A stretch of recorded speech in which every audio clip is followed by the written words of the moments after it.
L'apôtre Jean voit une porte ouverte dans le ciel et entend la voix lui dire « Monte ici ».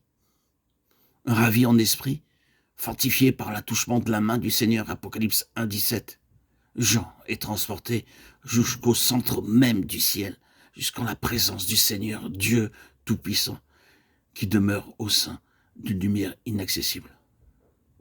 Jean entend des tonnerres, des voix, des cantiques de louanges et d'adoration en l'honneur de celui qui a créé toutes choses et qui les fait subsister par sa volonté. Apocalypse 4, 8, 11. Dans la main du Créateur, l'apôtre discerne un livre. La coupe d'iniquité est remplie. Les temps sont révolus.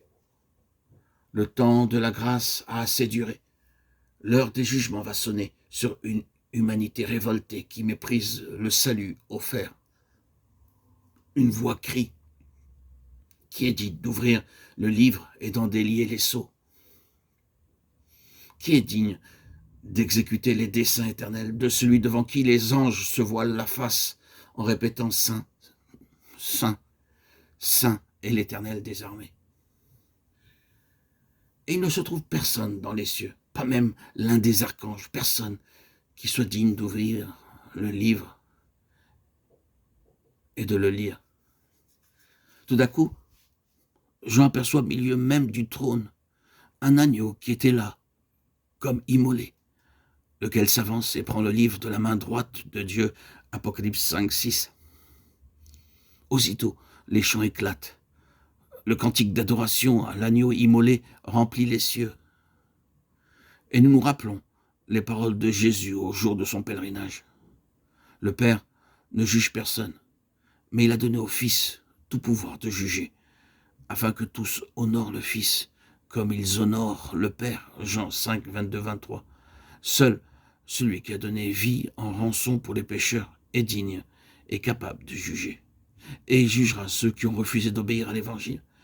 De Thessaloniciens 1, 8, 9.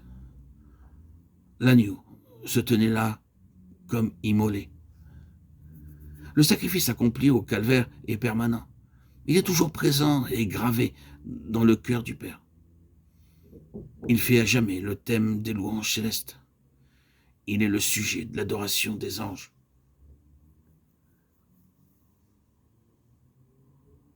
L'agneau avait 7 cornes et 7 yeux, qui sont les 7 esprits de Dieu, envoyés par toute la terre. Dans la vision du chapitre 4, les 7 esprits sont devant le trône. Mais il a plu au Père de réunir en Christ toute la plénitude de Dieu. Aussi, voyons-nous l'agneau au milieu du trône, et toute la plénitude de l'Esprit demeure sur lui. Plénitude de puissance et perfection, de lumière. Et c'est par l'agneau que le Saint-Esprit est envoyé aux hommes, procédant du Père et communiqué aux hommes par le Fils. Il cherche l'accès des cœurs pour amener au calvaire tous ceux qui désespèrent d'eux-mêmes et veulent la délivrance du péché. Il vient demeurer en tous ceux qui le réclament, les conduisant à mourir à eux-mêmes, à mourir avec Christ, pour les préparer à rencontrer leur Sauveur.